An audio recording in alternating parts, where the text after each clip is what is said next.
First word is swoop, verb है और इसका मतलब होता है टू फ्लाई और मूव डाउन सडनली, झपट्टा मारना, एकाएक नीचे की ओर उड़कर आना या फिर आपका नीचे की ओर गति करना फास्ट तरीके से। ओके, झपट्टे मारने के तरीके से गति करना है, उड़ के आना।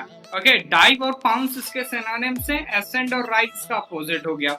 एग्जाम्पल देख लेते, the bird swooped down on its prey, तो मतलब चिड़िया ने क्या करा, अपने शिकार पर झपट्टा मारा या फिर झपट पड़ी। ओके, जैसा कि आप इमेज में देख रहे हैं, तो यहाँ पे एक ईगल है, नीचे कोई छोटा मोटा बर्ड होगा तो उस पर क्या कर रहा है, इसने सीधे से आके फ्लाई करा। ओके, और अचानक से इस पे झपट्टा मार दिया, तो इसी एक्शन को एक नेम दिया गया।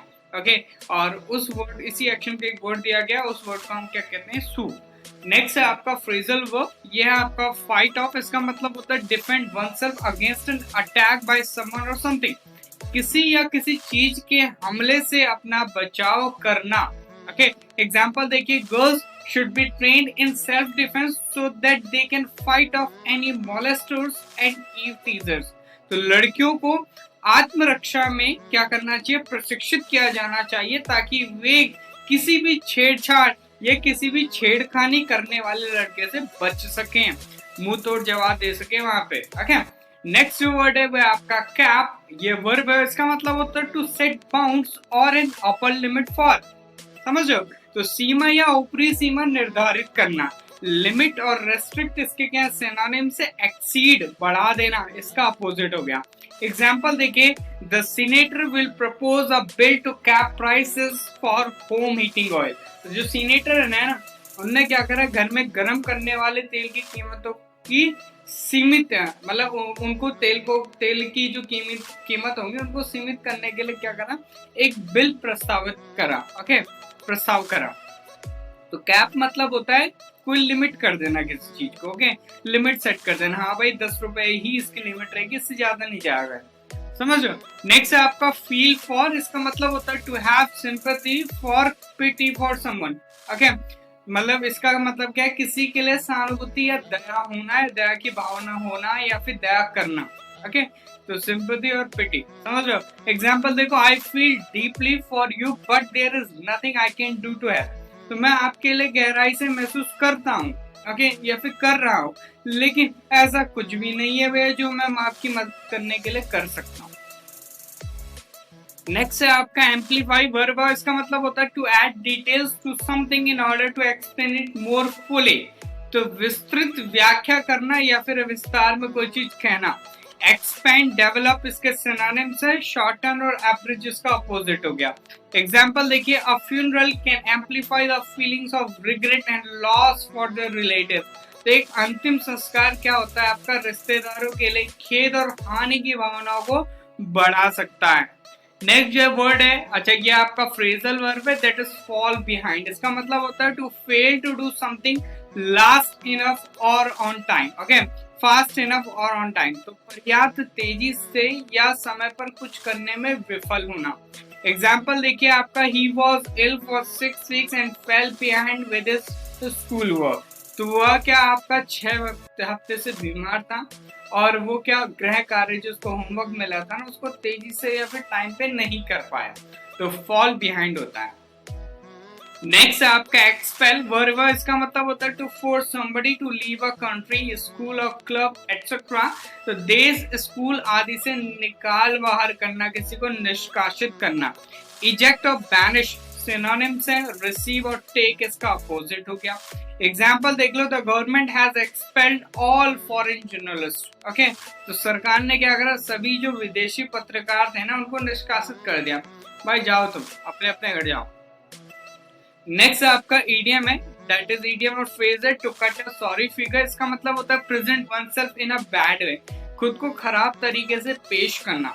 एग्जाम्पल देखिए, she cut a sorry figure in a maiden speech, तो उसने क्या करा, अपने पहले भाषण में खुद को खराब तरीके से पेश कर लिया। नेक्स्ट है आपका ग्लिम्स, नाउन है, इसका मतलब होता है very quick and hot not complete view of somebody और समथिंग, तो व्यक्ति या वस्तु का संक्षिप्त और अधूरा दृश्य, झांकी या फिर झलक।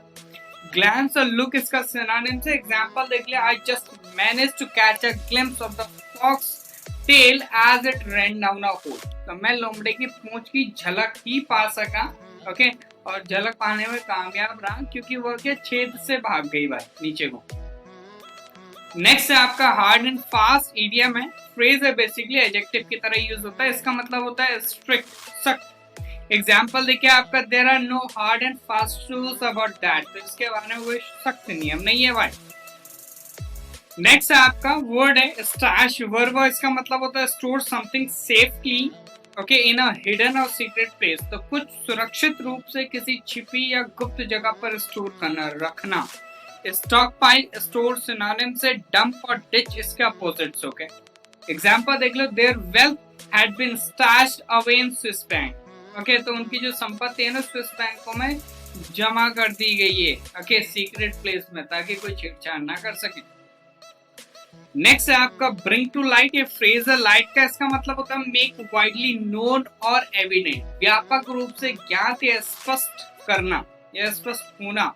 एग्जाम्पल देखिए, these problem should have been brought to light much earlier, तो इन समस्याओं को ना बहुत पहले ही प्रकाश में ले आना चाहिए था ताकि इन पर सुधार किया जा सकता है अभी तक।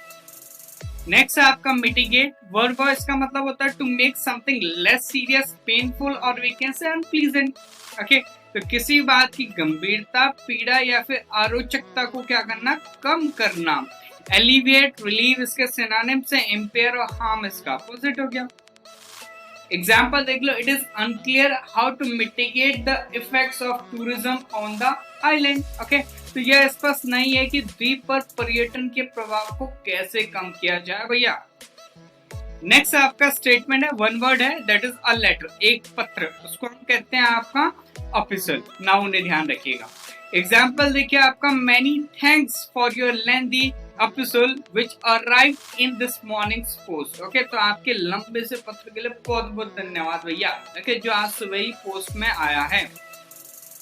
नेक्स्ट आपका है डाउस, यह वर्ब है, इसका मतलब होता है to stop a fire from burning by pouring liquid over it, आग को बुझाना, कैसे, कोई लिक्विड उसके ऊपर डाल के। एक्सटिंग्विश सिनोनिम हो गया इग्नाइट अ फायर, इसका अपोजिट हो गया। एग्जांपल देख लीजिए, the fire fighters manage to douse the flames okay, तो जो आपके दमकल कर्मी थे ना, उन्होंने आग बुझाने के लिए क्या करा, आग बुझाने में कामयाबी हासिल कर ली, पोर करा होगा कोई लिक्विड आग के ऊपर। नेक्स्ट स्टेटमेंट है हमारा, the practice that is illegal in most countries of killing somebody without pain who wants to die because he or she is suffering from a disease that cannot be cured, असाध्य रोग से पीड़ित होने के कारण मृत्यु के इच्छुक व्यक्ति का वीकेंड से प्राण हरण करना ओके, अधिकांश देशों में क्या गैर कानूनी आत्ममरण स्वीकृति हम जिसे कहेंगे, तो दैट इज यूथनेसिया, नाउ उन्हें ध्यान रखिएगा। एग्जाम्पल देखिए, although some people campaign for the right to euthanasia okay, it is still illegal in most countries, तो हालांकि कुछ लोग इच्छा मृत्यु के अधिकार के लिए अभियान चलाते हैं, फिर भी अधिकांश देशों में क्या है, यह अभी भी वैध है, अवैध है, वैध नहीं अवैध है भाई। नेक्स्ट है आपका लाइकन, वर्ब, इसका मतलब होता है टू कंपेयर वन पर्सन और थिंग विद अनदर, किसी व्यक्ति या वस्तु को दूसरे से तुलना करना। कंपेयर, इक्वेट सिनोनिम से कॉन्ट्रास्ट इसका अपोजिट हो गया। एग्जांपल देखिए, the young artist has been likened to M F. Hussain okay, तो इसका मतलब है यह युवा कलाकार की तुलना एम.एफ. हुसैन से की गई है भैया। नेक्स्ट स्टेटमेंट, अ पोएम और song that expresses sadness specially for somebody who has died, शोक कविता, शोक गीत, विशेषता दिवंगत हेतु ओके, तो दैट इज एलेजी, नाउन है। एग्जाम्पल देखिए, Gray's elegy written in a country churchyard okay is a famous English poem, तो ग्रे की एलेजी ओके मतलब एक छोटी सी पोएम कविता ओके, जो कौन सी थी, ये वाली, अ कंट्री चर्चयार्ड ओके, वो क्या आपका एक प्रसिद्ध क्या है अंग्रेजी कविता, और जो कविता होगी ना शोक कविता होगी, ध्यान रखें। नेक्स्ट है आपका प्रोफाउंड, एडजेक्टिव, इसका मतलब होता है very great, that you feel very strongly, अत्यधिक प्रबल, मन को अत्यधिक प्रभावित करने वाला, अधिक, तो उसको हम कहेंगे इंटेंस, डीप। अपोजिट क्या हो जाएगा, लाइट, मॉडरेट। एग्जाम्पल देखिए, the experience had a profound influence on her, तो जो अनुभव है ना उसका उस पर बहुत गहरा प्रभाव पड़ा। तो ये तो था आज का वोकैबुलरी सेशन, आई होप आप सभी ने एंजॉय करा होगा। सेशन को लाइक करें, शेयर करें, चैनल को सब्सक्राइब करें। मिलते हैं in the next section, till then जय हिंद, जय भारत।